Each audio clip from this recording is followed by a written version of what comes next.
Hey guys, Dr. Ducey here. How are you? Just a quick one here. I get a lot of questions on testosterone, varied questions all over the map.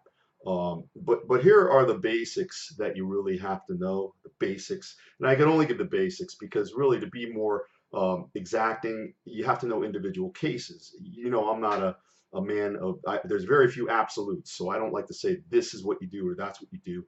I give you the basics. Normal ranges of testosterone run from 270 nanograms per deciliter up to about 1,000. Now, when you get below 500, that's considered low normal. But because the word normal is still used when you're down to 270, your average allopath and medical doctor, to whom you may go, I've got a consulting client I work with right now. He's only 24, and his testosterone was below 300. It was around 280 or 290.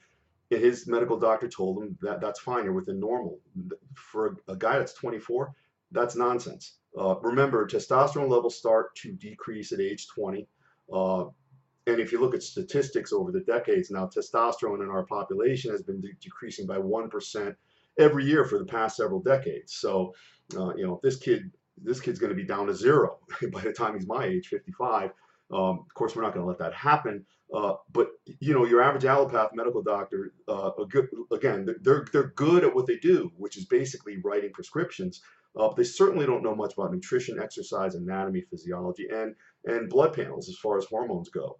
You really need to go to an endocrinologist. I hearten you to get to an endocrinologist. Sometimes your medical doctor, if they acquiesce to your desires, they'll refer you to one.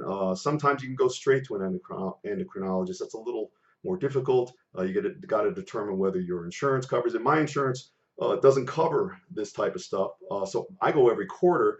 And it costs me a lot of money, but I need those numbers. I need to chart and track what I do, and that's how I get my results, and I keep improving little by little. Going back to the levels and my the young guy, we've got to get those numbers up. He should be at least, listen, 23, 24 years old. I like to see people between 500 and 1,000, no matter who you are.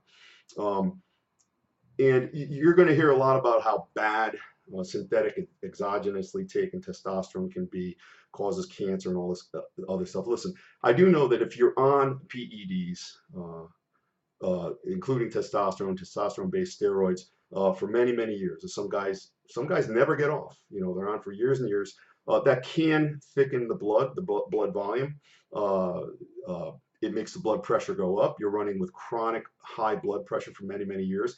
And that can cause kidney failure. And we do see some of that. Can't say a lot of that. I mean, a lot of it may occur. It's just not documented. So I think it's irresponsible just to say that, testosterone does this and that, and it's very bad for you.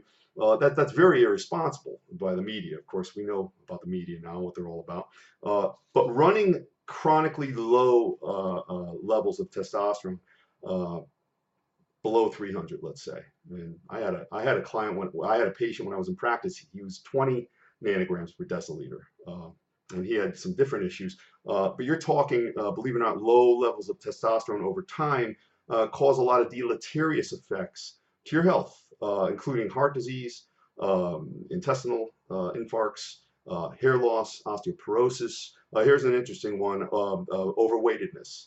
You could become fat. But in the literature, there's a little bit of controversy or uncertainty as to whether is it low testosterone that makes you fat, or is it the fat that gives you low testosterone. I say this: get lean and work on getting your testosterone up. And you can look at some of my videos and some of my writings. We have a lot of natural approaches that can be implemented. And also, I fully endorse TRT. If you can get in and see a doctor who is avant-garde enough to think openly and get that done for you. So remember, it's all about keeping your levels. Again, varies for everyone, but in my experience, 500 to 1,000 nanograms per deciliter for life, and live a good life and feel good and look good.